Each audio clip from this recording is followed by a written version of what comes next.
Okay, so the next movie I'm going to be talking about in this review mini-series is The Purge. If you guys recall, I had a discussion video talking about my thoughts on The Purge when it was maybe about a month or two from still coming out.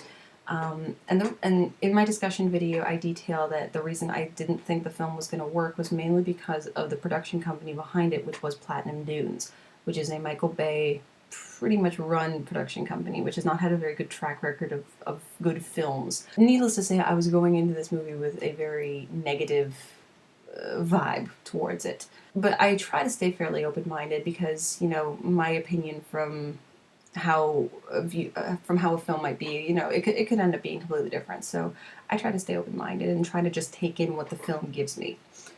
The Purge pretty much delivered on everything that I had predicted. It's the characters were extremely weak. The premise was barely touched upon and was pushed to the side almost immediately in this film to just become a home invasion movie. It's a home invasion film is not my genre of film. It is a genre that I really quite despise because you almost always know what's going to happen and how it's going to end up. It's either everyone dies or everyone lives. You know, it depends on if it's more gore based. Which with The Purge, I wasn't 100% sure which way they were going to go, but eventually it kind of got to the point where it's like, okay, there's a couple of gratuitous scenes, but otherwise, like, there's not much in terms of the gore. My main issue with this movie is the thing that keeps coming to mind when I talk about it and when I think about it is I am watching people who have large security systems that are built for millionaires to protect them in a time when there are probably millions of people being killed in a night where for 12 hours there's no such thing as crime. I feel like these are not the people we should be watching in a time like this. And if we are going to watch them, they should be one out of many people we should see throughout the night. I think it would have been much better for the premise of the film if this had been an anthology movie, if this were more, we are given this premise, and then we just kind of pop from one story to another, to another, to another, and show different points of view over the course of this one night, to show how various demographics are dealing with the purge and how they go through the purge. I feel like just doing this one family who has never had to experience the purge before going through it, it's like basically all I can think is rich white people problems. It's like, wow, so for years this has been happening and only now do you see it as something that's inhumane and wrong because, oh, now we're getting attacked. It's not the homeless people that are getting attacked, it's us. And now we have to defend ourselves. I never am supportive of characters or people in general who are too ignorant to look past their own lives and the way that they live to see how other people live and to have sympathy for the fact that there are so many people in the world that don't have what they have. You know, at the very beginning of this movie, we start off with Ethan Hawke bragging that they have the highest sales of security systems for the Purge because he's basically the guy who runs the company who builds these security systems, which apparently aren't very good because they break into it. Shocker. And they start off believing that the purge is a good thing because people need to vent their anger towards something and their rage that they hold in. And I love that they say that they believe in this, but they don't take part in it. And I think the reason that they don't take part in it is because they like to stay ignorant of the fact that a vast majority of the people who are attacked in the purge are homeless people and are people who are poor, people who are uneducated, and so they feel like, oh, well, we don't have to, we don't interact with those people, and we feel no rage towards those people, and they're probably going to be taken care of anyway, so it's no skin off our back. To me, that's, I just, I understand that what they're trying to do is they're trying to make it so that it seems like, oh, only once they experience the purge done unto them do they realize how wrong it is and how inhumane it truly is to allow people to be brutally attacked and murdered and tortured in these 12 hours. even if it does mean good things in the long run, it's not humane, it's not decent.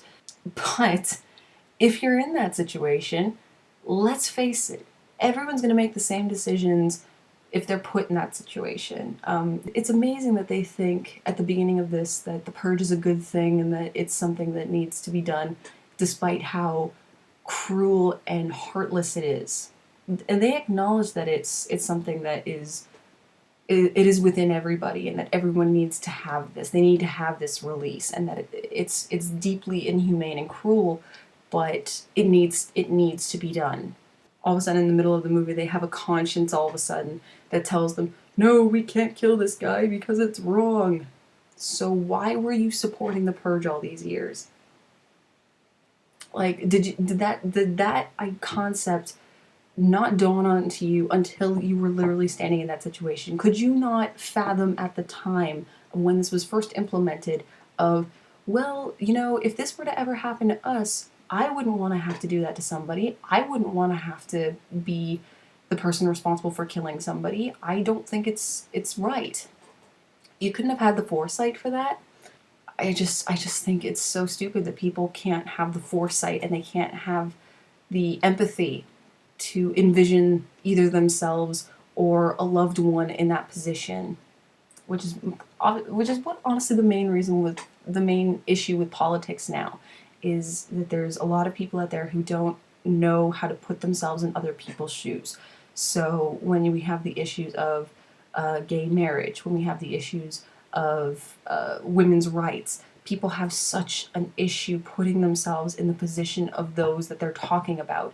I just don't understand how people think like that, how they can't, when they think of a scenario, they can't instantly put themselves in that position and say, well, if it were me, I would act this way. And of course, you can't fully know how you're going to react to something until you're in that situation.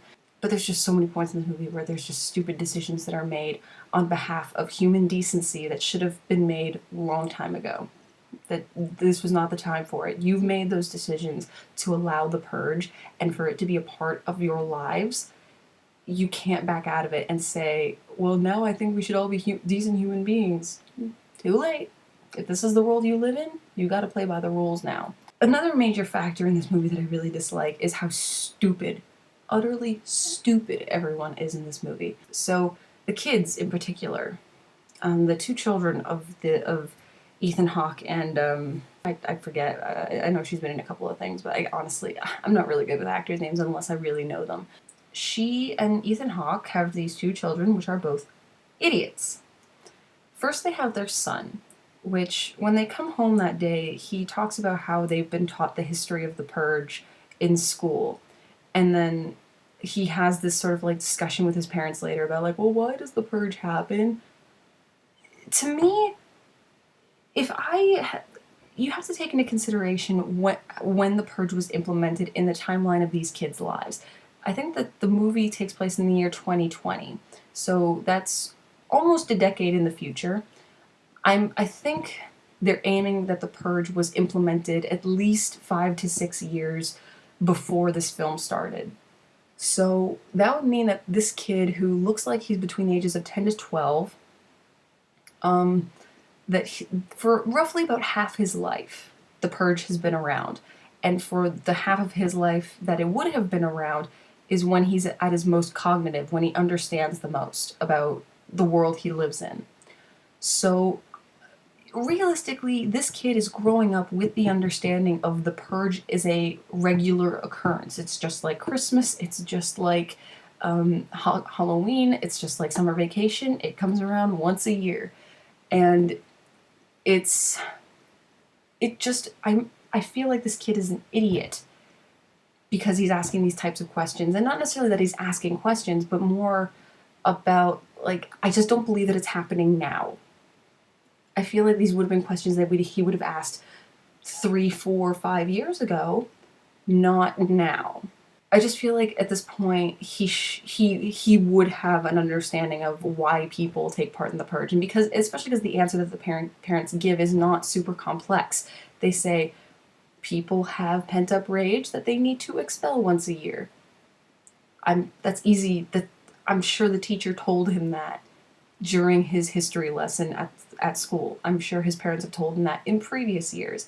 I don't I don't think I just hate that the kid asked that question now. It's like it doesn't feel like that's a question that would have been asked at this point.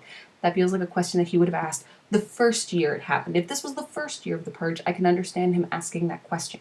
Not 5, 6 years in when this purge has been happening for most of his life. The teenage girl in this movie, who is basically just an ignorant bitch, she is one of those bratty kids that if she doesn't get things her way, even though she lives in this $1 million security system home, she still has to pretend like her fucking life is a wreck. And like I know there are kids that act like that, but please gag me. I don't fucking want to see it in a film because I have no respect. She has a boyfriend, and apparently her boyfriend wants to kill her dad because the dad doesn't like her having a boyfriend. So the boyfriend basically sneaks into her house after the purge has started, which I don't really understand. And he says that he's going to go have a talk with her father. Now, had this been any other time, other than the purge, I would have said, well, maybe he is just going to go talk to her dad, be like, well, not a grown woman, I think she's like 16 or 17 in this movie. She's a young adult. She can make her own decisions. I love her. I want to be with her, even though he can't say the freaking word "I love you." He can't say those words to her. So it really makes me question not necessarily his need to kill her father so that they can be together. I think he's just a psychopathic little kid that wants to kill her dad because he just wants to kill something. So I'm like, you don't kill the father of your girlfriend if you can't even say the words "I love you" to her. I'm sorry, it doesn't happen. Unless you're psychopathic, it doesn't happen.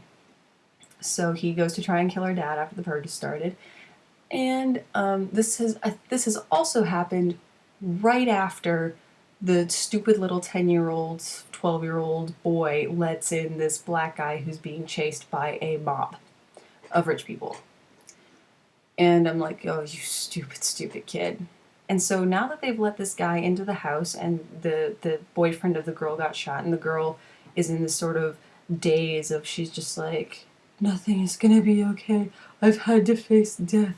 I'm like, again, I hate the fact that rich white people are so ignorant to the fact that these things happen in the world until it happens to them. They can't imagine the situation until they're in it. I freaking hate people like that. So and from that point on, they're all, for some reason, every family member is running around the house. They're not staying together in one room where, they would be safe, they would be protected, they could look after each other. No, she has to run off and be alone and cry like a little girl. And then the little boy runs off, and the black guy gets away, and the mob comes in saying, we need you to give that guy to us, and they're freaking psychopathic. And I will admit the leader of the group is really well acted. He does a really good job in his role. So that's one positive I can say about the movie. His acting is pretty good. But the black guy, it's like you never know. Like, you would have thought the kid would have understood by now. It's like, you can't trust anybody on the night of the purge. Honestly, you can't even trust your own parents. It's honestly just safe to stay in your own room, lock the door, wait it out. And the kid is basically looking through security cameras, and he sees this guy getting chased, and he has this pang of conscience. He's like, we must help him. And so he lets him in, and then the black guy starts acting really suspicious and, basically outrunning them around the house. And the guys are like, well, you have to give him back to us. If you don't give him back to us within 1 hour, we're going to break into your home and we're going to kill you.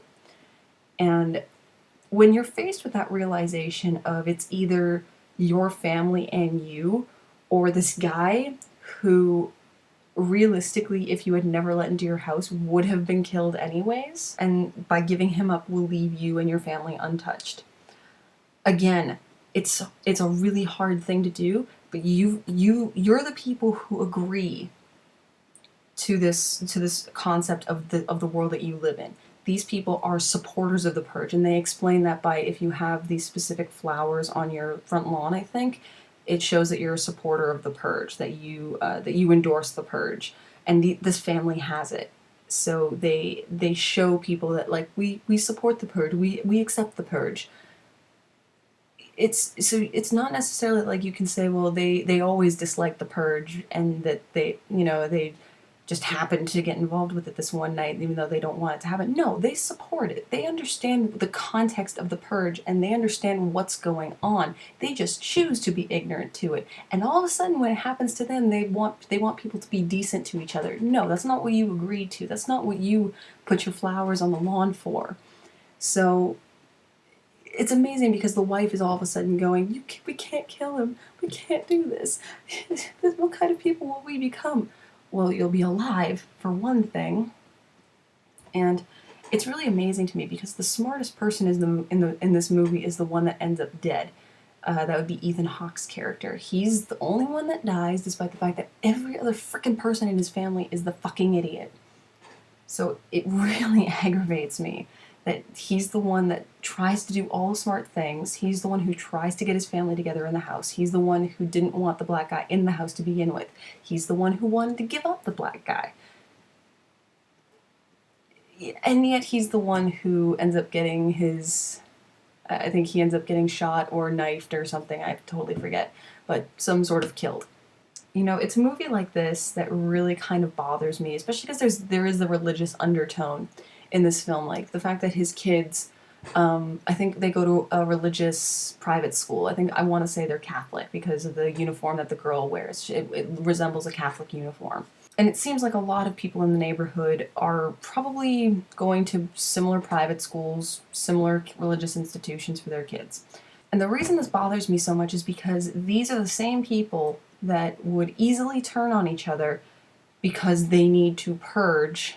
They're the ones who, if the law says you can kill somebody, they will do it.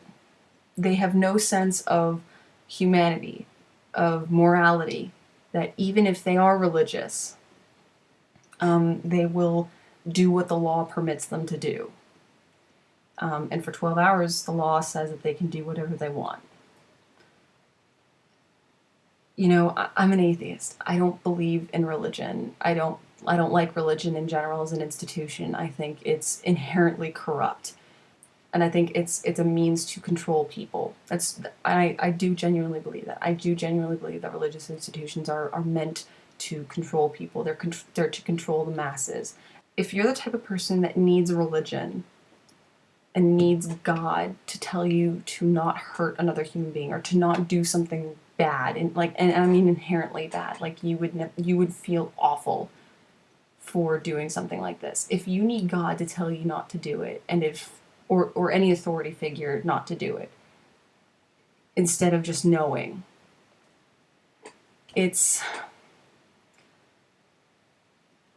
that really makes me question humanity. It makes me question what people are capable of, and specifically religious people, because I've heard people who are religious say that before, that if God wasn't against murder and wasn't against stealing or anything like that, that they would do it. There's nothing stopping them. Why wouldn't they do it?